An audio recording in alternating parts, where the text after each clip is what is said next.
Hello ladies and gentlemen, I hope that you're doing fine with you today. This is your presenter Eugene Jock Stories, and I have something important that I want to share with you. And there's this black woman who asked white people, how does it really feels to be white? And I know white people have different opinions, but this video's focus is on the denials that white people have towards some privileges, and they understand that not all white folks are getting these privileges. But turns out that majority of people who are being asked this, because when we are trying to get a data from people, there is always distribution, and the distribution comes with the graphs that shows people's opinion in regards to a given subject. Now, turns out that majority of white people are denying that they're not seeing the white privileges that people are saying that they have. So this raises a lot of questions to people. People want to know, like, why are you saying that you're not getting the privileges and yet the privileges are there? And now with me, I came to realize that this is just what I came to realize just before watching the video. Just want to let you know that there are, when a black woman ask these white people, how does it really feel to be white, and they dismiss the question, there are several psychological factors that could explain the reaction. These factors are rooted on cognitive biases, identity protection, and discomfort with addressing the racial privileges or systemic inequalities. And I'm going to be giving a breakdown and why are they denying this. Why are most of white people, and listen, I'm going to say this again, not every white people, and this is true, not every white people are enjoying the white privileges, but majority of them are enjoying the white privilege. Now, I want us to watch this video. I'll be back with my commentary, and we're going to be discussing this because this is something that I want us to break down. I want us to talk about this. And hey, if you're watching this video for the first time, I'll most definitely ask you to like, subscribe to the channel. And if you feel like you wanna buy me some coffee, you can check my Cash App account. I really appreciate the coffee that you'll buy me. Now, let's dive right into the video. I'll be back with my commentary. These are presenter Eugene Jock Stories. Let's talk about this. People that look like you and me run everything in this country. If you were to be able to come back from this life as another color, would you come back as black? Black people are not treated fairly as white people. It's not fair. Are we white people? Yes, we. The relief on that young man's face when he found out that he was a white person, incredible. And I don't know about you, but when he said, phew, I felt that so much. And it's such an incredible thing to witness how easy it is to acknowledge your privilege with a simple phew. That child will put an end to racism, and he is now my white ally. White people. Question. What does it feel like to be white? Ooh, you about to get me canceled. Let me take my glasses off. I'm gonna answer this. The first thing I'm going to do is separate us into two categories. First, you have the ignorant and uneducated, and then you have the woke, educated, and willing to learn. So regardless of which one you choose to be, because it is a choice, we were all born into a country completely designed and set up to benefit us, and we were born with privilege and opportunity that is not afforded to anyone else. So you asked what it feels like, and I'll give you a few examples. The first thing I think it's important to mention is that I grew up not experiencing any oppression, not witnessing my parents or anyone in my community experience that. And although we were taught fake history in school, education and funding, the schools in my area was not anything I ever had to worry about. And I didn't have to work 3 times as hard as my counterpart to be given the same consideration. And as I got older, I discovered I could unlock even more privilege.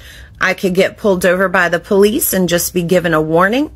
I could be followed in the store, but not because they thought I was stealing, but because they want to help me spend that money. I didn't have any trouble getting a credit card or a mortgage, and I didn't have anybody telling me where I could go and where I could live. And I don't have to worry about any random race approaching me or assaulting me as I mind my business walking down the street, which I can do with a hoodie and Skittles. So basically being white feels like freedom, opportunity, privilege. It's being line leader at the beginning of the class, always being picked first.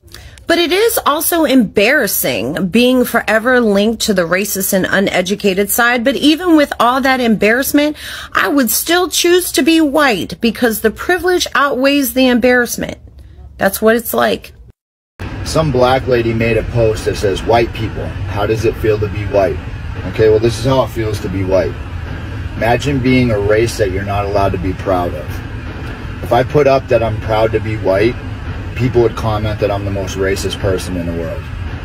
All right, imagine being blamed for something that you were never a part of. Okay, so also on top of that, imagine that you can't get a job now because of the color of your skin.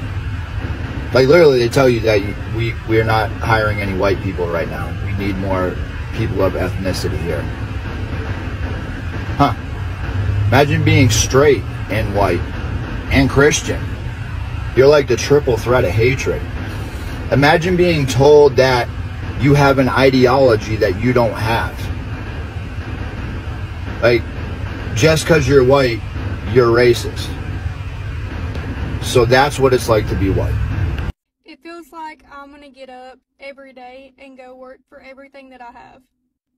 It feels like I'm not gonna blame you if your family member goes into my family's house and does some terrible things to them and then does something bad to themselves to where they can't be brought to justice or anything. I'm not going to seek out them to go get you so that you can pay for what your family member did or whoever was related to you in any sort of way. That's on them. They did that. They did the crime. It has no connection to you. Why would I blame you? Personally, I'm not going to live with white guilt. You respect me, I respect you. We are both human beings living in this world together. And the moment we learn that and unite together is when no one will hold any power over anyone, not the government, no one. We will all be functioning human beings that love each other as God wanted us to. PSA, racism isn't just, I hate black people. It actually can look like this. Well, black people are just more violent. Maybe if they stopped selling drugs, they wouldn't get in trouble as often. Yeah, well, black people just shouldn't be criminals and then they won't get killed. All lives matter. White privilege isn't real, okay? I've had a hard life. Oh my god, we're in the ghetto. This is like a bad neighborhood, you know? What type of people live here? Like, what type? I'm seeing like a lot of graffiti. No, I don't eat there. I don't even know if they actually speak English or not, so I just think that type of hair looks really unprofessional. If they have a problem, they can go back to their old country. Oh my god, what I said wasn't racist. I can say the N-word because my wife's brother's kid's uncle is black. I don't know, their names are just like weird. No, because in Africa, they look down on white people. Why can't they just learn to talk like us? Racism isn't a thing. There are black people everywhere. Jesus fucking Christ. Those three things are not persecuted. People that look like you and me run f***ing everything in this country, and you're gonna sit there and make it seem like people are holding you back, stopping you from what you want to do. Get the f*** out of here. How it feels to be white. Imagine being a race that you're not allowed to be proud of. Genuinely asking, what are the things? Maybe I'm just missing part of this. If I put up that I'm proud to be white, people would comment that I'm the most racist person in the world. Not the most, but I definitely, again, would have questions like, what qualifies this? What is the pride from? Imagine being blamed for something that you were never a part of. No one's blaming you for being a part of it, but we definitely benefit from a system because of what we look like, built to oppress other people so that we can get ahead. There's irrefutable evidence behind this, and if you don't believe me, if you were to be able to come back from this life as another color, would you come back as black? Imagine that you can't get a job now because of the color of your skin. Oh, you're so close with this one. You're so close. That is their experience, not ours. Like, First of all, your first few words in your video started with anti-blackness because you were disgusted that a black woman would even dare ask white people any questions. So you showed your racism at the very beginning of this video. That's number one, and I have to point it out. Secondly, why do white, straight, Christian men want to be oppressed so much? You will forever be at top of the food chain no matter what happens in the next few months in the United States and thereafter. Nothing's going to change for you. Right? And secondly, it has nothing to do with the color of our skin or lack thereof. It's that it has everything to do with the system we were born into. Whiteness. White supremacy. We will never know what it's like because of the color of our skin to have to try to work and scrape and scrap to get a seat at the table. Right? Even if it's a white woman, I'll never know what that's like. Do me a favor and go to Google and type in whiteness. That is the system that our ancestors put into place to keep you as the white man at the top of the food chain. And before I heard your video and before you go off, well, I never had anything to do with it. No, I didn't either. The point of that is we are taking advantage of that system that has been put into place, whether we know it or not. We're a big part, 99% of our part in keeping the status quo of this system that is destroying people that don't look like us. Right?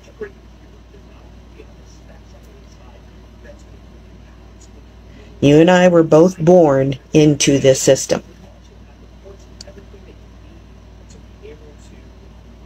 Now the question is, are you going to continue to go on the interwebs or in your real life and complain that you are being misunderstood, that you can't be a white Christian male without somebody saying something? Or are you going to ask yourself what part you play in the system and do something about that? Start with Googling whiteness and go from there. See ya. Be completely honest with you.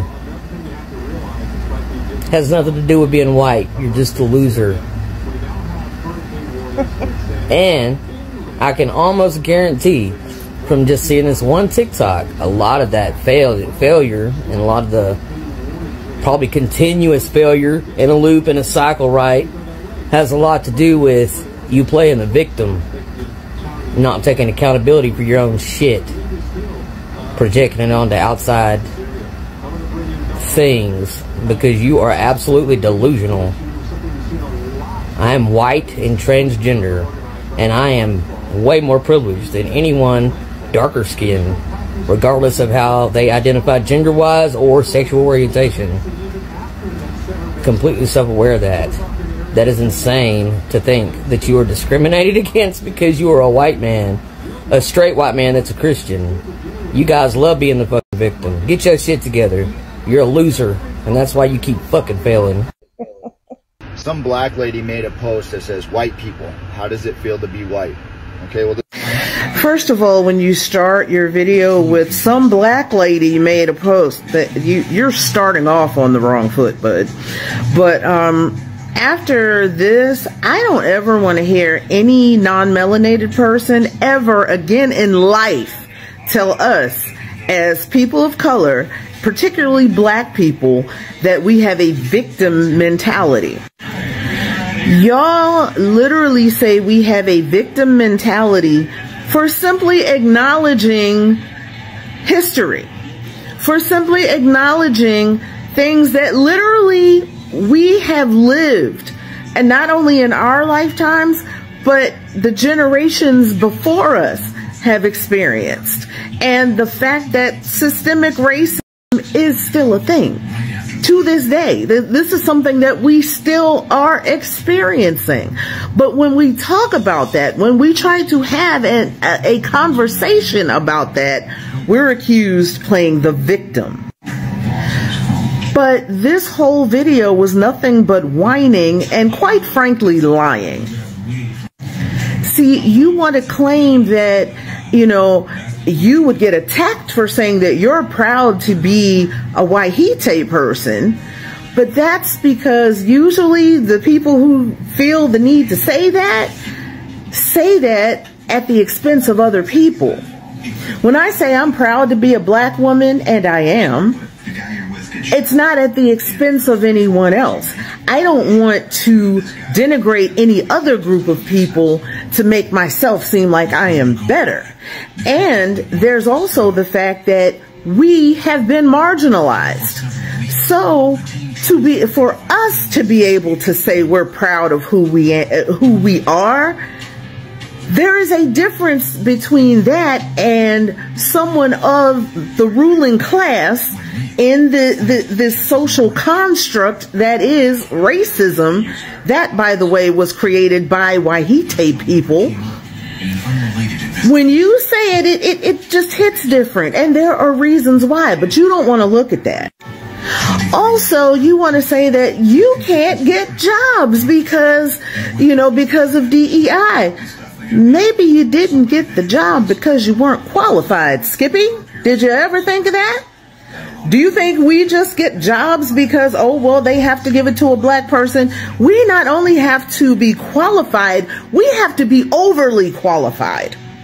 We have to work 10 times harder than the mediocre Wahite person. We have to go above and beyond just to be considered. So no, it's not DEI that's causing you not to be able to get a job. Maybe it's because you're mediocre and weren't qualified for the job.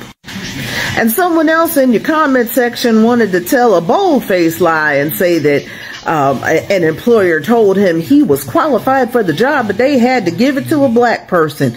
That's cap, and we all know that's cap.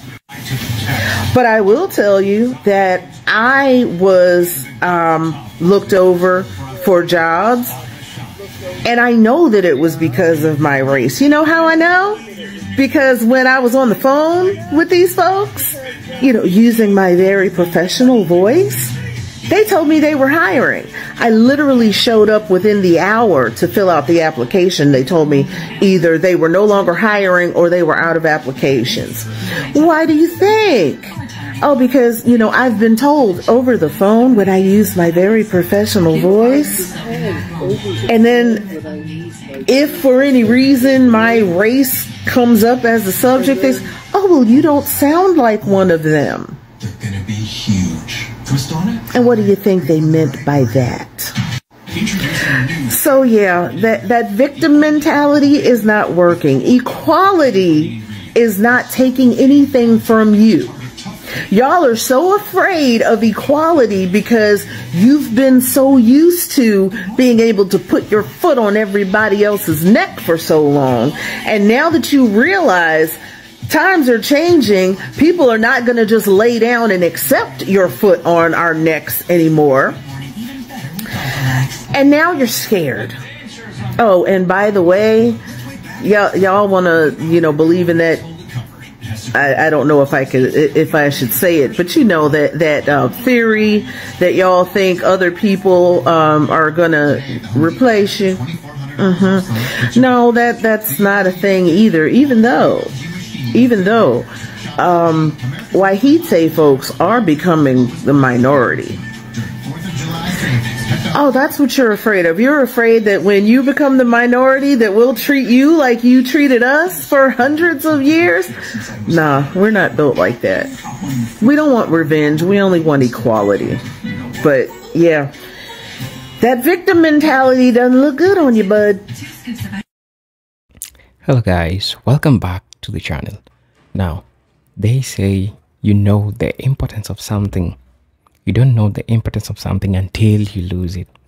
This is what happens with white privilege and lack of awareness. Many white people are not consciously aware of the privilege they enjoy due to their race.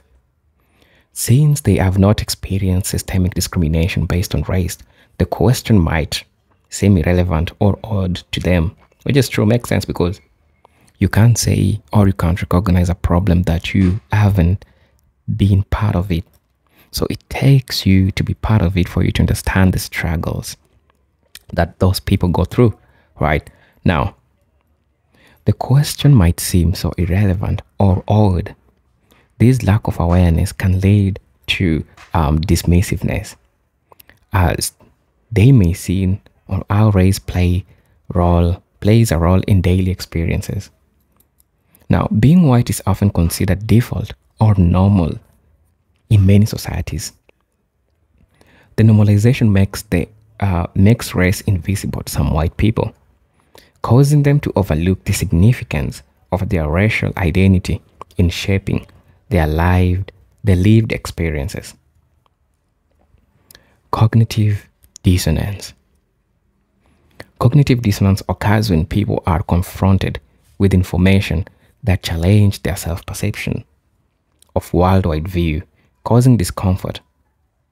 For some white people, being asked about their race may trigger cognitive dissonance, especially if it forces them to consider uncomfortable truths about racial privilege and inequality. The defense mechanism in response, they might dismiss the question to avoid the discomfort or guilt associated with acknowledging the racial privileges. These can be protective response to maintain their existing self-image.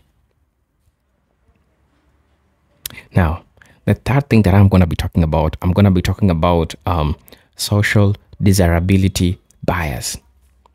Some white individuals might feel uncomfortable answering the question because they fear giving a response that could be perceived as socially inappropriate or politically incorrect.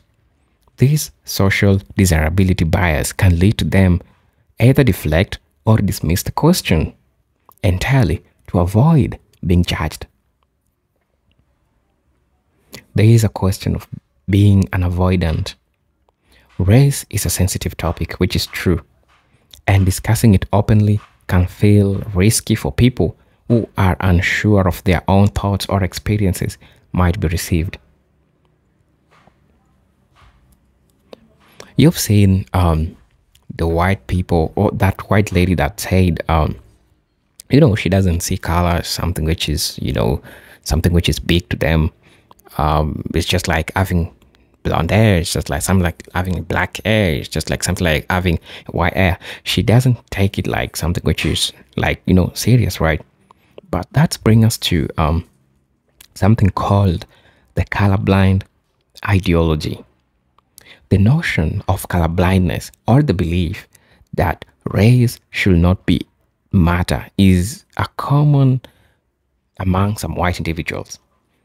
This ideology assumes that race has no impact on one's experience or opportunities.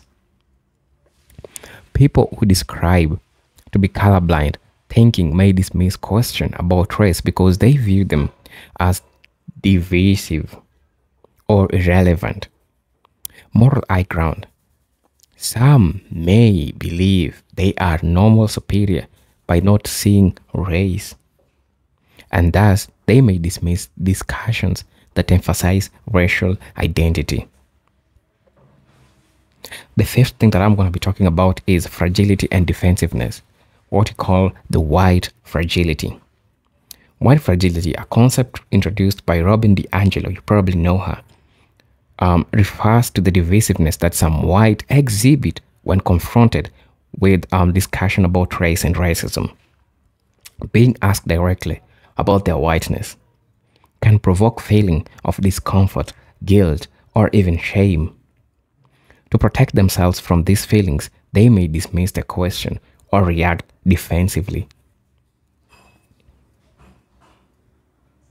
Which brings us to what is called emotional overwhelm. When white people are not used to talking about the racial identity, they may feel overwhelmed by the complexity. They may feel overwhelmed by the complexity of the issue, leading to avoidance or dismissiveness. The sixth thing that I'm going to be talking about cultural conditioning. What is cultural conditioning? In many predominantly white societies, conversations about race are often framed in a way that centers the experiences of racial minorities. While whiteness remained largely unexamined, the cultural conditioning can make it difficult for white people to engage with questions about racial identity, as they may not be encouraged to think critically about their race in the same way people of color have even been. Right? Absence of language. Many white people lack the language or framework to articulate what being white means to them, leading to frustration or avoidance of the question. The seventh and the last thing that I'm going to be talking about guilt and discomfort about history. For some, the history of racism, colonialism, and white supremacy can evoke feelings of guilt, discomfort. Being asked about what it means to be white may feel like confrontation with that history, which can be emotionally unsettling. Instead of engaging with the question thoughtfully, some may react by dismissing it to avoid uncomfortable feelings related to historical injustices committed in the name of whiteness. These are presented in stories. I hope that we all get to learn from these videos that I'm always sharing. I hope that we get to see things in a different perspective. I hope that we all get to learn from all these. As you know, these are presented Jindook stories, and until then, peace, love, and harmony. Salute.